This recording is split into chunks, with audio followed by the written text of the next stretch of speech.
ஃபாத்திமா ரதியல்லாஹு அன்ஹாவுடைய வரலாறை பொறுத்த வரைக்கும் நம்ம கேட்டிருக்கிறது நாகூரியம் ஹனீஃபாவுடைய பாட்டில் தான். விளங்கிட்டா? நிறைய பேர் என்னது ஃபாத்திமா ரதியல்லாஹுடைய வரலாற்று அதில் தான் கேட்டிக்கிறாங்க. இன்றைக்கு நிறைய பேர் கொஞ்சம் நஞ்சம் பேசுறது அந்த பாட்டில் இருந்து என்ன செய்கிறாங்க பேசுகிறாங்களே. ஃபாத்திமா ரதியல்லாஹு அன்ஹாண்டு புத்தகத்தில் படித்தவர்கள் இருப்பார்கள் குறைவு என்பதை என்ன செய்யணும் புரிந்து கொள்ளணும். பொதுவாக கவிதை வழியாகவும் பாடல்கள் வழியாகவும் பேச்சு போட்டிகள் வழியாகவும் கிடைச்சேன்னு சொன்னால் நிறைய பொய்யும் அதில் என்ன செய்யும் சம்பந்தம். ஏன்னா அவங்கள்ட்ட அழகுணர்ச்சி தான் இருக்கும். எது கூட இருக்கும்? அழகுணர்ச்சி என்றது அந்த அந்த செய்தியில் மெருகூட்டல். இலக்கிய ரீதியாக ஒருத்தர் ஃபாத்திமா ரதியோட வரலாறு சொல்ல போனார்னா 2 பக்க வரலாறு 200 பக்கமாக்கிடுவார். ஏன்? அழகுணர்ச்சி. விளங்கிட்டா? அதனால தான் நாங்கள் பார்க்குறோம் உமர் புலர் வந்து சீரா புராணத்தில் கதீஜா ரதியல்லாஹுடைய திருமணம் அல்லது ஃபாத்திமா ரதியோட திருமணுக்கு வாழை மர கதை சொல்கிறார். பாலைவனத்தில் என்ன சொல்கிறாரு? வாழை மரங்கள் எல்லாம் அப்படியே நாட்டப்பட்டிருந்தன. இப்போ தான் கொஞ்சம் வருது சாப்பாட்டுக்கான வாழை இலை என்ன செய்து வருது வாழை மரம். அவர் பார்த்தாரு நம்ம இந்தியாவில் எப்படி திருமணம் நடக்குது, இப்படி தான் என்ன செஞ்சிருக்கும் இந்த பாலைவனத்தில் திருமணம் நடந்திருக்கும் என்று சொல்லி வாழை மன பந்தல் அத்தி இதன்னு போட்டு ரசூல் ஸல்லல்லாஹு அலைஹி கல்யாணமெல்லாம் அந்த செலவை பார்த்தா உமர் புலவர் சொல்கிற செலவை பார்த்தீங்கன்னா கோடிக்கணக்கில் வரும். அவ்வளோ செலவழித்து ரசூல் ஸல்லல்லாஹு அலைஹி என்ன செஞ்சுக்கிறான்? திருமணத்தை செஞ்சு முடிச்சுக்கிறான். எக்ஸ்பென்சிவான ஒரு திருமணம் அந்த காலத்தில் அப்படி என்றதுக்கு அது ஆகியிருக்கு. ஆனால் அவருடைய எண்ணத்தில் நான் குறை சொல்ல வரல. அவர் அன்றைக்கு அவரால் முடிந்த ஒரு உச்சகட்ட செய்தி அவருடைய இதாக கொடுத்திருக்கலாம். சில வேளை உலமாக்களுடைய தேவையற்ற மௌனங்கள் அதுக்கு என்ன செஞ்சுக்கலாம் காரணமாக இருந்திருக்கலாம். அவங்க மௌனமாக இருந்து துறையில் உள்ளவங்க மௌனமாக இருந்தா பக்கத்தில் உள்ள ஏதாவது ஒன்று செய்யணுமா நினைப்பாங்க இல்லையா? காரணமாக. எனவே சீரா புராணத்தில் வந்த தவறுக்கு உமர் புலவர் மட்டும் காரணம் அல்ல, அங்கு இருந்த உலமாக்கள் என்ன செய்யலாம் காரணமாக இருக்கலாம் என்பதை நாங்கள் புரிந்து கொள்ள வேண்டும். இப்போ ஃபாத்திமா ரதியல்லாஹு அன்ஹா அவர்களுடைய வரலாற்றில் ஃபாத்திமா ரதியல்லாஹுக்கு வரலாற்றில் லக்கபுன்னு சொல்றாங்க ஒரு பட்ட பெயர் ஜஹரா, மலர்ச்சியான பெண்மணி என்று. ஃபாத்திமத்து ஜஹரான்னு என்ன செய்வார்கள் அடிக்கடி சொல்லுவார்கள். ஜஹரா என்ன மலர், விளங்கிட்டா? மலர்ச்சியான பெண்மணி அப்படின்னு சொல்லுவார்கள். இப்போ ஃபாத்திமா ரதியல்லாஹு அன்ஹா அவர்களை பொறுத்த வரைக்கும் ரசூல் ஸல்லல்லாஹு அலைஹி வஸல்லம் அவர்களுக்கு மிக நெருக்கமான ஒரு மகளாராக இருந்தார் என்பதை நம்ம வரலாற்றிலே பார்க்கிறோம். ரசூல் ஸல்லல்லாஹு அலைஹி வஸல்லம் அவர்களிடத்திலே அபூபக்கர் ரதியல்லாஹு அன்ஹு அவர்கள் ஃபாத்திமா ரதியல்லாஹு அன்ஹு அவர்களை மனம் முடிக்க வேண்டும் என்று மனம் பேசினார்கள். உமர் இப்னுல் கத்தாப் ரதியல்லாஹு அன்ஹு அவர்கள் மனம் பேசினார்கள். என்ன காரணமாக மனம் பேசியிருப்பாங்க? ரசூல் ஸல்லல்லாஹு அலைஹி வஸல்லம் அவர்களோடு உள்ள உறவு, ரசூல் ஸல்லல்லாஹு அலைஹி வஸல்லம் உடைய உறவை நீட்டிக்கொள்வதற்காக என்பதுதான். ஆனால் ரசூல் ஸல்லல்லாஹு அலைஹி வஸல்லம் சொன்னாங்க ஒரு பெரிய வயது பெண்மணி அப்படின்ட்டு. அந்த நீங்கள் பெரிய வயதுன்னு சொல்லிட்டாங்க, உங்களுக்கு வயசு அதிகம் அப்படின்ட்டாங்க. எனவே சிறிய வயசா பெரிய வயதா திருமணம் முடிக்க கொடுக்க பொருத்தமா இல்லையான்னு தீர்மானிக்க வேண்டியவர் யாரு? தந்தை தான். சின்ன வயசுல கேட்டாலும் முடிச்சு கொடுக்கணும் சுன்னத்தன்னு யாரா சொன்னாங்கன்னா அது அறியாமை. அது என்னது? அது அறியாமை. ரசூல் ஸல்லல்லாஹு அலைஹி வஸல்லம் அவர்கள் ஆயிஷாரலாம் திருமணம் பேசினாங்க. அபூபக்கர் ரதியல்லாஹு அன்ஹு அவங்க என்ன செஞ்சாங்க? திருமணம் முடிச்சு கொடுத்தாங்க. அப்படியே சொன்னீங்கன்னா ரசூல் ஸல்லல்லாஹு அலைஹி வஸல்லம் அவர்கள் திருமணம் பேசுற நேரத்தில் அதை விட சிறந்த ஒருத்தர் அபூபக்கர்லாம் காணுவாரா? நீங்க மெச்சன்றதை விட இவர் தான் மெச்சன் யாரையா நினைப்பாங்களா? இயலாது. அப்போ அபூபக்கர் அந்த டைப்பில் திருமணம் முடிச்சு கொடுக்குறீங்க. அப்போ அதே போல் ஒருவர் காண்றார், ஒரு ஊரில் வந்து ஒரு திருமணம் பேசுறாரு, மகளுக்கு வந்து அப்போ தான் பருவ வயது அடைஞ்சிக்கிறான்.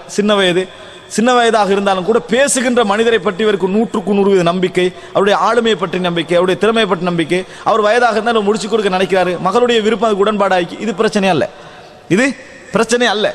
ஆனால் ரசூலுல்லாஹ் முடிச்சு கொடுத்தாங்க, இது சுன்னத்தண்ணி சொல்றாங்க, அது பிழை, அறியாமை. விளங்கிட்டா? அது சுன்னத்தெல்லாம் அறியாமை. ஏன்னா ரசூல் ஸல்லல்லாஹு அலைஹி வஸல்லம் அதே ரசூல் ஸல்லல்லாஹு அலைஹி வஸல்லம் என்ன செய்றாங்க?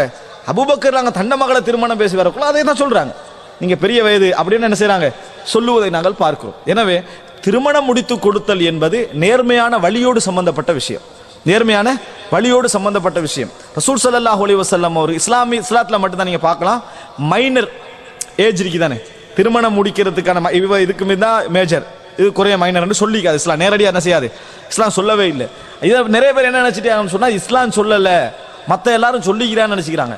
60 முரண்பாடுகள் இருக்கு இதுல. வேர்ல்ட்ல உலகியல் ரீதியாக நீங்க எடுத்துக்கொண்டீங்கன்னு சொன்னா ஒரு நாடு 16, ஒரு நாடு சில திடீர்னு அப்கிரேட் பண்ணி 18 கொண்டு போயிருது, திடீர்னு அதில் சரி வராது 14 கொண்டு வந்துருது.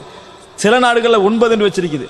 இலங்கையிலலாம் 12 கவர்மெண்ட்ல விளங்கிட்டானே 12 அப்படி வச்சிருக்கு. அது சம்பந்தமா சட்டம் போட்டு 14 ஆக்குவோம் அப்படின்றலாம் என்ன செய்யுது உலகத்துல. இதுதான் மைனர் அப்படி என்று சொல்லி, இது கங்களை தான் மேஜர் அப்படி என்று சொல்லி யாரால என்ன செய்யலாது வரைவிலக்கணப்படுத்துற அளவு இல்லை. ஆனா சட்ட ரீதியான விஷயங்களுக்கு மட்டும் 18 வச்சுக்கிறாங்க. சில இடங்கள் 20 வச்சுக்கிறாங்களா, விளங்கிட்டா 18 வச்சுக்கிறாங்க. இதுதானே ஒழிய இஸ்லாத்துல மட்டும் ஒரு சப்ஜெக்ட் அல்ல. அதனாலதான் இந்திய வரலாற்று நம்ம பார்க்கிறோம். மிக முக்கியமாக இந்த இது சம்பந்தமாக கூடுதலாக முஸ்லிம்களை விமர்சித்த ஒரு கவிஞர் என்று சொல்லப்படக்கூடிய ஒரு ஆள் தான் பாரதியார். அவர் திருமணம் முடிச்ச அதாவது பெண்மணியுடைய வயசத்தின 7 விளங்கிட்டா. திருமணம் முடிக்கிற நேரத்தில் மனைவியோட வயசத்தின 7. இது மாதிரி நிறைய விஷயங்களை நீங்க என்ன செய்யலாம். காந்திஜியோட மனைவி, அதே போல இன்னும் உள்ள அதாவது இந்த இந்தியாவில் இதுக்கு இது போட்டாங்களே என்னது, இந்த சிறுபான்மையுடைய இந்த என்ன இன ரீதியான பிரச்சனைக்கு ஒரு இதாக அம்பேத்கர் விளங்கிட்டானே. அம்பேத்கருடைய மனைவிட வயசு சிறிய வயசு, 10 குறைஞ்ச வயது. இதெல்லாம் பேச மாட்டாங்க. சரியா? இது எந்த அடிப்படையில் வந்தது? அந்த காலத்தில் அது ஒரு முரணாகவே என்ன செய்யலை, நினைக்கல. நல்லா வாழலையா, அவங்கள நல்லா வாழலையான்னு கேட்குறேன். அந்த பிரச்சனை ஒன்று இருக்கல. ஆனால் அதை முடிவெடுக்க வேண்டியவர் யாரு? வழி. இன்னும் சொல்ல போனால் சுனாமி இது போன்ற பேரழிவுகள் வார நேரத்தில் இந்த சட்டம் நிற்கவே நிற்காது. ஏன் தெரியுமா? சில பெண்களுக்கு குடும்ப ரீதியான எந்த உறவும் இருக்காது, எல்லாரும் போயிருப்பாங்க. நிறைய பார்த்தோம் நாங்கள். பிள்ளை ஒன்றிப்பா 11 வயதாக இருக்கும், பருவ வயது அடைஞ்ச வயது தான், ஆனால் சின்ன வயதாக இருக்கும். இதை 2ல் ஒன்று செய்யணும். ஒன்று அநாத மடத்தில் கொண்டு போய் போடணும், அநாதை மடத்தில் கொண்டு போய் போடணும். இன்றைக்கு அநாதை மடங்களுடைய நம்பகத்தன்மை மிகப்பெரிய கேள்விக்குறி. நல்லா நடத்துறாங்க, ஆனால் கேள்விக்குறி நிறையவே என்ன செய்து இருக்கிறது நம்ம பார்க்கிறோம். ஒன்று. அல்லது யாராவது குடும்பத்தோரால் பொறுப்பெடுக்கணும். அந்த குடும்பத்தில் பொறுப்பெடுக்கிற சூழல் எடுத்து பார்த்தீங்கன்னு சொன்னால் நிச்சயமாக எல்லாமே அவளுக்கு அந்நியமான சூழல். இது எல்லாவற்றையும் விட நம்பிக்கையான ஒருவருக்கு திருமணம் முடிச்சு கொடுக்கிறீங்க, அது சமூக ரீதியான சட்ட ரீதியான அங்கீகாரத்தை அவனுக்கு என்ன செய்யும், கொடுக்கும். அதே நேரத்தில் நல்ல பாதுகாப்பை என்ன செய்யும், அவனுக்கு கொடுக்கும். அவனோட சொத்துக்கு உத்தரவாதத்தை என்ன செய்யும், சட்ட ரீதியாக அது கொடுக்கும். இந்த காரணமெல்லாம் இஸ்லாம் என்ன செய்கிறது, ஒரு பின்னணியோட வைத்து தான் அதை சொன்னதை ஒழிய நபி அவர்கள் மைனர் பெண்ணை மணந்தார்களான்னு ஆய்வு செஞ்சு ஆயிஷாரான வயசை 18 ஆகிட்டாங்க. தெரியுமா? ஆயிஷாரான வயசு 9ல் திருமணம் முடிச்சாங்கன்னு தான் பார்க்குறோம். இப்போ வயசை 18 ஆகிட்டாங்க. பிழை. நம்ம இஸ்லாமிய சமுதாயம் இதுவரைக்கும் 9 நம்பிட்டு வந்தது பிழை. அப்போ 6ல் முடிச்சாங்க, 9ல் சேர்ந்தாங்க. சரியா? அது என்னது பிழையான விஷயம் என்று சொல்லி இப்போ எத்தனையா மாற்றிட்டாங்க, 18ஆக என்ன செய்து விட்டார்கள், மாற்றி விட்டார். நல்லது தானே. அந்நியர்களுடைய கேள்விக்கு இஸ்லாத்திலே பதில் உண்டு அப்படின்னு சொல்லிக்கணும். என்ன செய்யறது தெரியுமா? பதில் உண்டுன்னா இருக்கிறது நல்லா பதில் உண்டுன்னு சொல்ல வேண்டியது தானே. ஏதோ அவன் விமர்சித்தான்னு அதே மாத்திடுறது. பதில் உண்டு என்ன, நீங்கள் 9 என்று சொன்னது பிழை, இவங்களும் பிழையா நம்பி கொண்டு இருக்கிறார்கள். அப்ப என்ன 18? அப்ப விமர்சித்தது நம்ம சரிதான், நீ சொன்னதா பிழை அப்படின்ற லெவலுக்கு என்ன செஞ்சிடறாங்க, கொண்டு வந்துடுறாங்க. அதனால மைனர் விஷயத்தை நம்ம இந்த நெல் புரிந்து இது சம்பந்தமாக ஒரு 1.5 மணி நேரம் மைனர் திருமணம் சம்பந்தம், ஆயிஷாவோட திருமணம் சம்பந்தமாக ஒரு டீட்டெயில்ஸ் என்ன செய்திருக்கிறேன், பேசியிருக்கிறேன். இதை நம்ம எங்களுடைய ஒரு மனவீழ்ச்சியோட பார்க்க வேண்டிய அவசியம் ஒன்று இல்லை. இது நம்ம அறிவில்லானால் அப்படி என்ன செய்கிறோம், அணுகுகிறோம். தவறான ஒரு அணுகுமுறை. அன்புள்ள சகோதரர் ரசூலுல்லாஹ்கிட்ட கேட்டு ரசூலுல்லாஹ் நினைச்சிட்டாங்க, நீங்க பெரிய வயதுன்னு சொல்லிட்டாங்க. ரைட் இருக்கு எங்களுக்கு. அந்த ரைட் என்ன செய்கிறது, எங்களுக்கு சூட்டபிளான ஒருவரை திருமணம் முடிச்சு கொடுங்க நினைக்கிறீங்க. நீங்க நினைக்கிறீங்க என் பிள்ளை வசதியாவே வளர்ந்துட்டு வசதியான ஒருவருக்கு திருமணம் முடிச்சு கொடுக்கிறது மார்க்கத்தோட, வசதியான ஒருவருக்கு நான் திருமணம் முடிச்சு கொடுக்கணும்னு நினைக்கிறது எந்த வகையிலும் தவறு இல்லை. எந்த வகையில் ஏழைகளை ஏன் தேர்ந்தெடுக்க முடியாது? யார் தேர்ந்தெடுக்க சொன்னா? ரசூலுல்லாஹ் சொன்னாங்களா? அப்படி இல்லை. எனது மகளை பொருத்தமான இடத்துல நான் வசதியா வாழ்ந்துட்டு என் பிள்ளையும் வசதியான இடத்துல முடிக்கணும்னு நினைக்கிறீங்க. ஒன்றுதான் விஷயம், மார்க்கத்தை பார்க்கணும். அதனால தான் இப்னு உசைமின், முஹம்மது பின் சாலிஹ் அல் உசைமின் ஒரு உபதேசம் சொல்றாரு. நீங்க திருமணம் பேசுற நேரத்தில் முதல்ல அழகை பாருங்க. திருமணம் பேசுங்க, கணவனை பார்க்குறீங்க, கணவன் அழகை பாருங்க. மனைவியை பார்க்குறேன், மனைவியோட அழகை பாருங்க. ஏன் தெரியுமா? அழகு இல்லை அப்படின்னு நீங்க மறுத்துட்டீங்கடா. எதுக்காக நீ மறுத்தீங்க? அழகுக்காக நீ மறுத்துட்டீங்க. அழகை பார்க்குறீங்க, மார்க்கத்தை 2வது பார்க்குறீங்க. மார்க்கம் ஓகேயா இருக்குது, ஆனால் அழகு மெச்சாகலை. இப்போ நீங்கள் மறுக்கிறீங்க. எதையும் சேர்த்து மறுக்கிறீங்க, மார்க்கத்தை சேர்த்து என்ன செய்றீங்க? மார்க்கம் இருந்தாலும் வேலையில் அழகு இல்லை அதனால மறுக்கிறீங்க. ஆனால் நீங்கள் முதலாக மார்க்கத்தை பார்க்க ஃபர்ஸ்ட்டுக்கு அழகை மட்டும் பார்த்துட்டு சரி வரலன்னு மறுத்துட்டீங்க. இப்போ எதுக்காக மறுத்தீங்க? அழகுக்காக மட்டும் என்ன செஞ்சீங்க? மறுத்தீங்க. அப்படி என்று சொல்றதை நம்ம என்ன செய்கிறோம், பார்க்கிறோம். இது என்ன கொஞ்சம் விரிவாக சொன்னேன்னு சொன்னால், திருமண விஷயத்தில் எங்கள்கிட்ட நிறைய மிஸ்கன்செப்ஷன்கள் என்ன செய்கிறது இருக்கிறது. திருமணத்துடைய பார்வைகளை பற்றிய சரியான தவறான பார்வைகள் நிறைய இருப்பதை நாங்கள் பார்க்கிறோம். அப்ப ரசூலுல்லாஹ் மறுத்து விட்டார்கள், பெரிய வயதுன்னு சொல்லி மறுத்துட்டாங்க. அலி ரலியல்லாஹு அன்ஹு அவர்கள் திருமணம் பேசிய நேரத்தில் ஃபாத்திமா ரலியல்லாஹு அன்ஹா அவர்களுக்கு என்ன செய்தார் ரசூலுல்லாஹ்? திருமணம் முடித்து கொடுத்தார்கள். திருமணம் முடித்து கொடுத்தார்கள். இதுல இன்னொரு செய்தி எங்களுக்கு விளங்குது. உறவுகளுக்கு இடையிலான திருமணம் காலை எழுத்திரும், கையை எழுத்திரும், மூக்கை எழுத்திரும், குணத்தை எழுத்திரும்ன்றதெல்லாம் சும்மா ஒரு கதை. வேணுமென்றால் இன்றைக்கு இந்துக்களுக்கு மத்தியில் நடக்கக்கூடிய தாய்மாமன் திருமணம், அதுக்கு வேணுமெண்டா இந்த பாதிப்பு என்ன செய்யலாம், இருக்கலாம். ஏன்னா இரத்த உறவுகளுக்கு மத்தியிலான திருமணம், அது இரத்த உறவுகளுக்கு மத்தியிலான திருமணத்தில் வேண்டுமென்றால் இந்த பாதிப்பு என்ன செய்ய இருக்கலாம். ஆனால் ரசூலுல்லாஹி ஸல்லல்லாஹு அலைஹி வஸல்லம் அவர்கள் நிறைய உறவு திருமணங்கள் நபியோட காலத்தில் என்ன செய்கிறோம், நாங்கள் பார்க்கிறோம். அடுத்ததாக அன்புள்ள சகோதரர்களே, ரசூல் ஸல்லல்லாஹு அலைஹி வஸல்லம் அவர் அலி ரலியல்லாஹு அன்ஹு அவர்களுக்கும் அதாவது ஃபாத்திமா ரலியல்லாஹு அன்ஹா மத்தியிலான அந்த திருமணம் இருக்கிறதே, இந்த திருமணம் ஒரு அதாவது மிகப்பெரிய ஒரு பிணைப்பு அவர்களுக்கு மத்தியில் என்ன செய்தது, ஏற்படுத்தி இருந்தது என்பதை நாங்கள் பார்க்கிறோம். இதுல நான் அலி ரதியல்லாஹுடைய வரலாற்றில் ஃபாத்திமா ரதியல்லாஹு அன்ஹாவுக்கும் அலி ரதியல்லாஹுவுக்கு இடையே நடந்த நிறைய செய்திகளை நான் என்ன செய்துட்டேன், சொல்லியிருக்கிறேன். நிறைய செய்திகளை நான் சொல்லி இருக்கிறேன். அதனால அந்த செய்திகளை நான் மீட்ட வேண்டிய அவசியம் இந்த இடத்துல இல்லை. ஏன்னா திருப்பி அதை ஞாபகப்படுத்துவது போன்று இருக்கும். இதில் சில முக்கியமான விஷயங்களை நான் சொல்கிறேன். ரசூலுல்லாஹி ஸல்லல்லாஹு அலைஹி வஸல்லம் அவர்கள் ஃபாத்திமா ரதியல்லாஹு அன்ஹா அவர்களை பற்றி சொன்னார்கள், அதாவது ஹைரு நிசாஇல் ஆலமீன், இந்த உலகத்துடைய சிறந்த பெண்மணிகளில் உள்ளவர்கள் தான் மரியம் பின்து இம்ரான், இம்ரானுடைய மகள் மரியம், மரியம் அலைஹிஸ்ஸலாம். வ ஹதீஜா பின்து ஹுவைலித், ஹதீஜா பின்து ஹுவைலித் அப்படின்னு சொன்னார்கள். அடுத்தது ஃபாத்திமா பின்து முஹம்மத், முஹம்மது ஸல்லல்லாஹு அலைஹி வஸல்லம் மகள் ஃபாத்திமா. வ ஆசியா இம்ராஅத்து ஃபிரௌன், ஃபிரௌனுடைய மனைவி ஆசியா என இதில் 2 பெண்மணிகள் அல்லாஹ் தஆலா குர்ஆன்ல என்ன செய்றான், சொல்றான். மரியமையும் ஆசியாவையும் சொல்றான். ஆசியான்னு சொன்னா அலிஃப் மத் அலிஃப், மத்த ஆசியான்னு சொன்னா பாவம் செய்யக்கூடியவர், ஐன் வந்தா பாவம் செய்யக்கூடியவர், ஐன் சாது வந்தா. இது அலிஃப் சீன், விளங்கிட்டா? ஆசியா, ஆசியான்னு சொல்லக்கூடிய கவலை உணர்வு உள்ளவள், விளங்கிட்டா? பின்பற்றக்கூடியவள், இந்த கருத்தை என்ன செய்யும் அதில் வரும். இப்படி அதாவது 4 பெண்மணிகள் உலகத்திலேயே சிறந்த பெண்மணிகள் அப்படின்னு ரசூலுல்லாஹ் சொல்றாங்கன்னா மகளாரன்றதுக்கான சொல்லிப்பாங்களா? இல்ல. அப்படின்னா 4 பெண்மணிகள் யாரை சேர்த்திப்பாங்க?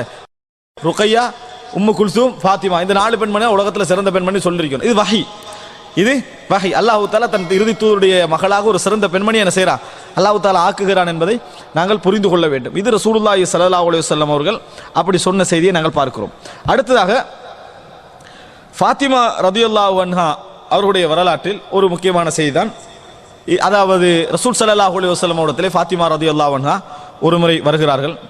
வந்து சொல்றாங்க, நீங்க உங்களோட பெண் மக்களுக்காக கோவப்படுறீங்களேன்னு என்ன செய்றாங்க, மக்கள் எல்லாம் பேசிக்கொள்கிறார்கள் அப்படின்றாங்க. ரசூலுல்லாஹ் கேட்குற என்னன்னு கேட்குறாங்க, என்ன அலி 2ஆம் திருமணம் முடிக்க போறாரு அப்படி என்று சொல்லி ஃபாத்திமா ரதியல்லாஹு முதலாம் முன்னுரை எப்படி, இன்னக்கலா தக்லபுலி பனாத்திக், உங்களோட மகள்மாருக்காக கொஞ்சம் கூட நீங்க கோவப்படுறீங்கல்ல அப்படின்னு மக்கள் பேசிக்கொள்கிறார்கள் ஃபாத்திமா ரதியல்லாஹு என்ன செய்றாங்க, சொல்றாங்க. அப்ப சொன்ன உடனே என்னன்னு கேட்டா அலி ரலியல்லாஹு அன்ஹு மனம் முடிக்க போறாங்க அப்படின்னா ரசூல் ஸல்லல்லாஹு அலைஹி வஸல்லம் மிம்பர்ல ஏறி சொல்றாங்க, இன்ன ஃபாத்திமத பத்அத்தும் மின்னி, ஃபாத்திமா எனது ஒரு சதை துண்டு, ஃபாத்திமா எனது ஒரு சதை துண்டு, அவக்கு எதெல்லாம் கஷ்டமாக இருக்குமோ அதுவெல்லாம் எனது கஷ்டம், அதுவெல்லாம் எனது கஷ்டம். ஆனால் அபுல் ஆஸ் எனக்கு வாக்களித்தார், எனது மகளை திருமணம் முடிக்கிற டைம்ல வாக்களிச்சாரு, நான் இன்னொரு திருமணம் என்ன செய்ய மாட்டேன், உங்களோட மகள் இருக்கும் வரைக்கும் முடிக்க மாட்டேன்னு வாக்களிச்சார். அதான் அர்த்தம். அவர் அந்த வாக்கை நிறைவேற்றினார். இவர் நிறைவேற்றல் என்ற ரசூலுல்லாஹ் என்ன செஞ்சாங்க, மறைமுகமா சொன்னாங்க, அலிக்கு திருமணம் முடிக்கலாம், எனது மகளை விவாகரத்து செய்துவிட்டு என்ன செய்யலாம், திருமணம் முடிக்கலாம் அப்படின்னு என்ன செஞ்சாங்க ரசூல் ஸல்லல்லாஹு அலைஹி வஸல்லம் சொன்னார்கள். நம்ம சொல்ற மாதிரி சொல்லல, கோவத்தில் சொல்றது, நீ இதை தலாக் மட்டும் முடிக்கணும் முடியும் அப்படி சொல்லல, உண்மையா சொல்றாங்க, என் விவாகரத்து செஞ்சுட்டு உங்களுக்கு என்ன செய்யலாம், திருமணம் முடிக்கலாம். ஏன்னு சொன்னால் அபூஜஹலுடைய மகளும் அல்லாஹ்வுடைய எதிரியுடைய மகளும் அல்லாஹ்வுடைய தூதருடைய மகளும் ஒரு வீட்டில் என்ன செய்யக்கூடாது, ஒன்று சேரக்கூடாது. அவன் முஸ்லீம் தான், முஸ்லிமான பெண்மணி, ஆனா ஒன்று சேரக்கூடாது ரசூலுல்லாஹ் சொன்னாங்க. எப்பயும் ஒன்று புரிஞ்சுங்க, திருமண ரீதியாக நம்ம நிறைய நேரத்தில் முதலாவது சம்பந்தப்படுறது குடும்பம் தான். நம்ம குடும்ப சம்பந்தம், நம்ம ஏசுறதுக்குள்ள சோசனை அது குடும்பம் தான். இவன் அந்த குடும்பத்தை டச் பண்றது, இவன் இந்த குடும்பத்தை டச் பண்றது, இப்படித்தான் நிறைய பேர் என்ன செஞ்சு பழி தீர்த்துக்கிறது குடும்பத்தை நாம பார்க்கிறோம்.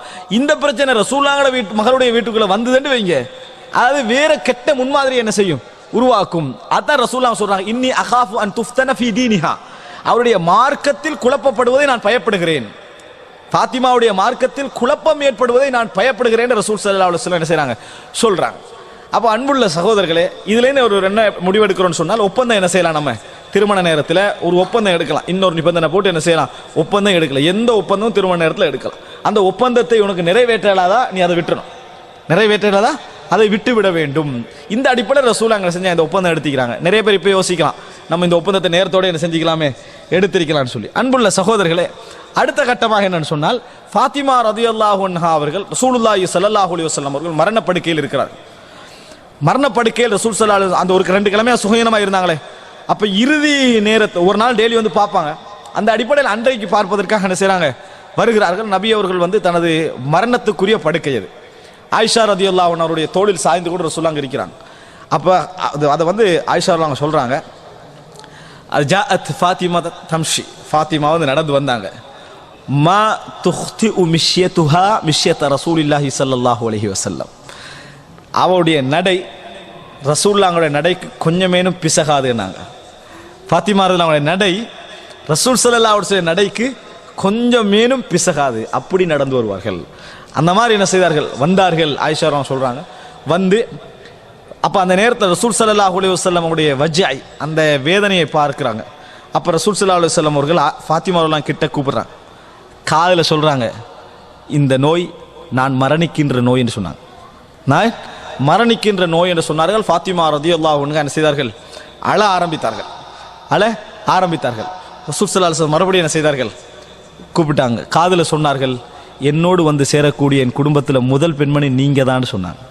முதல் உறவு என் குடும்பத்தில் நீங்கள் தாண்டாங்க. சிரித்தார்கள் ரலியல்லாஹு அன்ஹு. அன்புள்ள சகோதரர்களே, நீங்கள் அவசரமாக மரணிக்கப் போகிறீர்கள் என்று சொல்லக்கூடிய தந்தையை பார்த்து ஒரு மகள் சிரிக்கிறார் என்று சொன்னால், அந்த 2 பேருக்குள்ள மஹப்பத்தை பாருங்கள். 20 வயது ஃபாத்திமா ரலியல்லாஹு அன்ஹா அவர்களுக்கு. எத்தனை வயது? 20 வயதிலே சொல்லுகிறார்கள், நீங்கள் தான் என் குடும்பத்தில் முதலாவது என்னோட வந்து என்ன செய்வீங்க, சேருவீங்க என்று சொன்னதை நினைச்சோடனே ஃபாத்திமா என்ன செய்கிறாங்க, சிரிக்கிறாங்க. மகன் இருக்கிறாங்க, மகள் இருக்கிறாங்க, கணவன் இருக்கிறாங்க. இதுக்கு பின்னால் இஸ்லாம் வளர்ந்து போயிருக்குது, உலக ஆட்சியெல்லாம் எங்கேயோ போகுது, என் அந்தஸ்து எப்படி இருக்க போகுது என்றெல்லாம் அனுமானிக்கின்ற அறிவிலே இருந்த ஃபாத்திமா ரலியல்லாஹு அன்ஹா அதை சிரிக்கிறாங்க என்று சொன்னால் என்ன ஒரு தந்தையாக நபியவர்கள் இருந்திருப்பார்கள். அந்த நேசத்துடைய வெளிப்பாடு எப்படி இருந்திருக்கும்.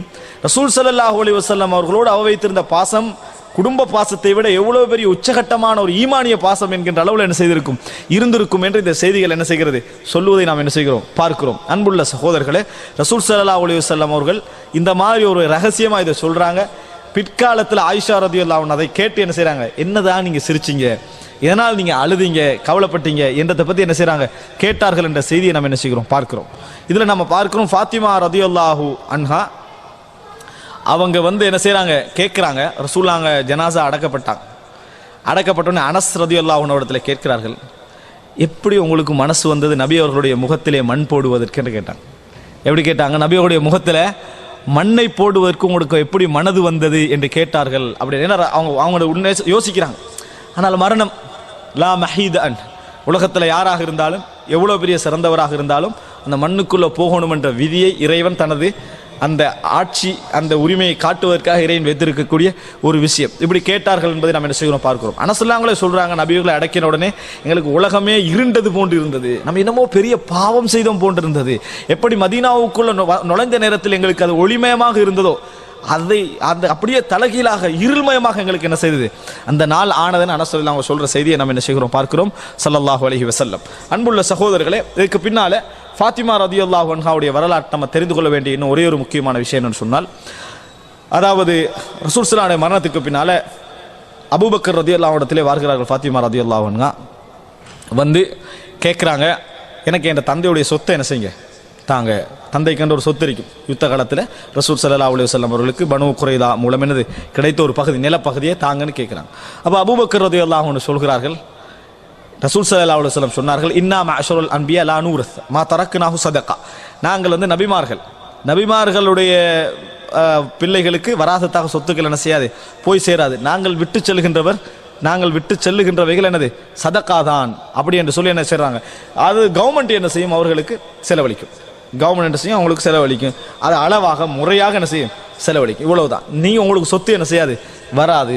இது எவ்வளோ பெரிய நிறைய பேர் நினைக்க கவர்மெண்ட் செலவழிக்கும் தானே அப்படின்ற ஒரு உணர்வு வந்துடும். நான் என்ன கேட்குறேன்டா, உங்களுக்கு சிலரி 5000 ரியால், உங்களுக்கு சிலரி உங்களோட கையில் கிடைக்காது, தேவைன்னா மட்டும் கால் பண்ணுங்கன்னு எப்படியும்.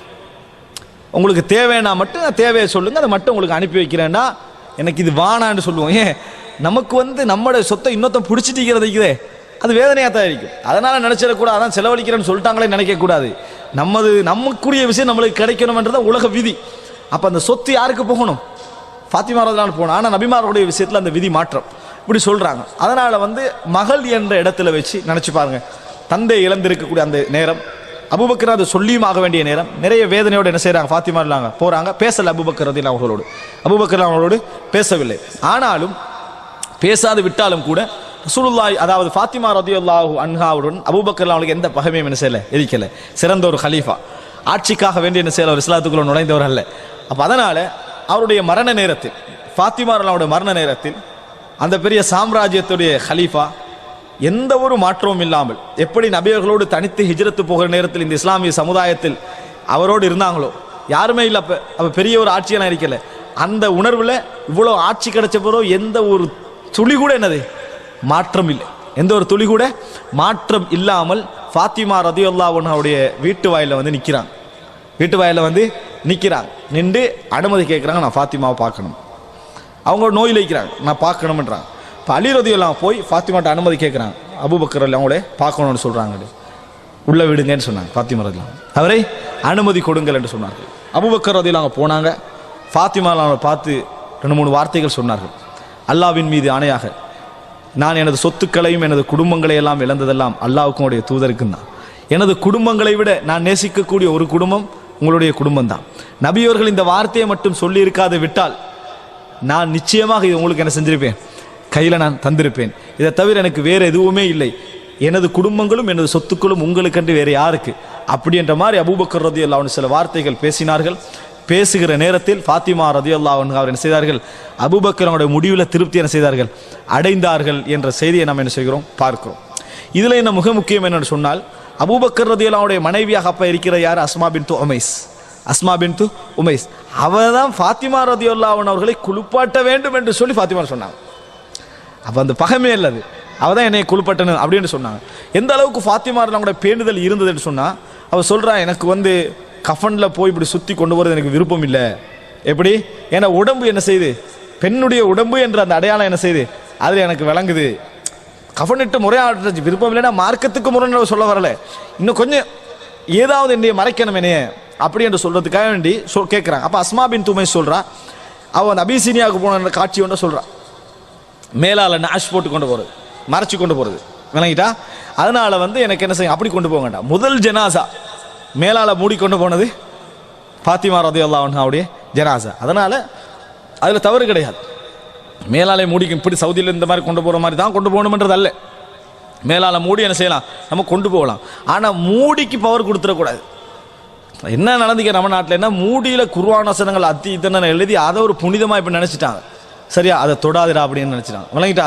இந்த லெவலுக்கு என்ன செஞ்சுட்டா போயிட்டாங்க. அதுக்கு என்னது, அந்த பவர் இல்லை. ஆனால் மூடிக்கொண்டு வருதில் தவறு இல்லை என்பது ஃபாத்திமா ரதியல்லாஹு அன்ஹாவுடைய செயல்பாட்டிலேருந்து விளங்குது.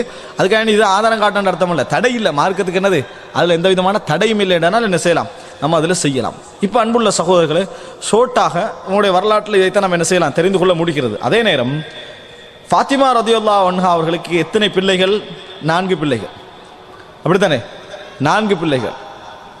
ஒன்று ஹசன் ரதியல்லாஹு அன்ஹு, அடுத்தது ஹுசைன் ரதியல்லாஹு அன்ஹு, அடுத்தது 3வது யாரு விளங்கலை, இல்லை முஹ்சின் அப்படின்னு ஒன்று சொல்கிறாங்க. ஆனால் அது வரலாற்றில் என்னது, ஒரு ஆதாரபூர்வமான செய்தியாக நிரூபிக்கப்படல, இருக்கலாம் அல்லாஹ், ஆனால் நிரூபிக்கப்பட்ட செய்தி அல்ல. ஆனால் இன்னும் 2 பேர் இருக்கிறாங்க, 2 மகன் 2 மகள். ஒன்று உம்மு குல்சூம், ஒன்று உம்மு குல்சூம். அடுத்ததாக அடுத்த நீங்கள் சொல்லுங்கள், நாங்கள் 3 சொல்லிட்டோம், அடுத்த நீங்கள் சொல்லுங்கள், ஜெய்னப். அடுத்து என்ன, ஜெய்னப். இன்றைக்கி இந்த ஜெய்னபியாத் ஷியாக்கள் வச்சுக்கிட்டிருக்கிறாங்களே ஒரு செக்ஷன், ஜெய்னபியாத், அலியோடைய மகள் ஜெய்னபியாத். அதான் அது ஜெய்னப் வச்சுக்கொண்டிருப்பதற்கான காரணம், ஜெய்னபியாத் அலி ரதியுல்லாவுடைய மகளில் ஜெய்னப் என்று அழைக்கிறாங்க. அதனால் எனக்கு ரசூலாங்கட மகளில் விட்டுட்டாங்க, ஃபாத்திமா ராவனை தவிர. ஜெய்னபு, உம்மு குல்சூம், ருகை அதெல்லாம் விட்டுட்டாங்க. அங்கே ஃபாத்திமா ராவன் மட்டும் எடுத்தாங்க. ஃபாத்திமா ராவனோட மகளில் இதை எடுத்துட்டாங்க, யாரு, ஜெய்னபியாத்னு வச்சுட்டு அதில் இருந்து தான். அப்போ இங்கே நீங்கள் பார்க்கலாம் என்னன்னு சொன்னால், 2 பெண் மக்கள் 2 ஆண் மக்கள். அதில் உம்மு குல்சூமை உமர் இப்னுல் கத்தாப் ரதியல்லாஹு அன்ஹு அவர்கள் என்ன செய்தார்கள், திருமணம் முடித்தார்கள். உமர் இப்னுல் கத்தாப் ரதியல்லாஹு அன்ஹு என்ன செய்தாங்க, திருமணம் முடிச்சாங்க. உமர்லாம் சொல்கிறாங்க, எனக்கு திருமணத்தில் எந்த தேவையும் எனக்கு என்னது இல்லை, ஆனால் எனக்கு ஒரு நசப் இருக்கணும், ரசூல் ஸல்லல்லாஹு அலைஹி வஸல்லம் அவர்களோடு உள்ள பரம்பரையில் எனக்கு ஒரு தொடர்பு இருக்க வேண்டும் அப்படின்றாங்க. ஏன்னா அவர் ஃபாத்திமாரெலாம் அவங்களே திருமணம் முடிக்க முயற்சி செஞ்சாங்க, கிடைக்கல, விளங்கிட்டா. ஃபாத்திமாவோட மகளை என்ன செய்தார்கள், திருமணம் முடித்தார்கள். நம்ம இன்றைய கலாச்சாரத்துக்கு, நம்ம பழைய கலாச்சாரத்துக்கு அது என்னது வரல. இஸ்லாமிய கலாச்சாரம் வேறு, இஸ்லாமிய கலாச்சாரம் அதில் வேறு. இப்போ என்ன என்று சொன்னால், 2 பெண் மக்கள் 2 ஆண் மக்கள். இதில் ரசூல் ஸல்லல்லாஹு அலைஹி வஸல்லம் அவர்களுடைய பரம்பரை எஞ்சிய ரூட் எது சொல்லுங்க, ஹுசைன் ரதியல்லாஹு அன்ஹு அவர்களுடைய அந்த வழியில தான், ஹுசைன் ரதியல்லாஹு வழியில தான் அலி இப்னுல் ஹுசைன் இப்னு அலி ஜைனுல் ஆபிதீன், விளங்கிட்டா.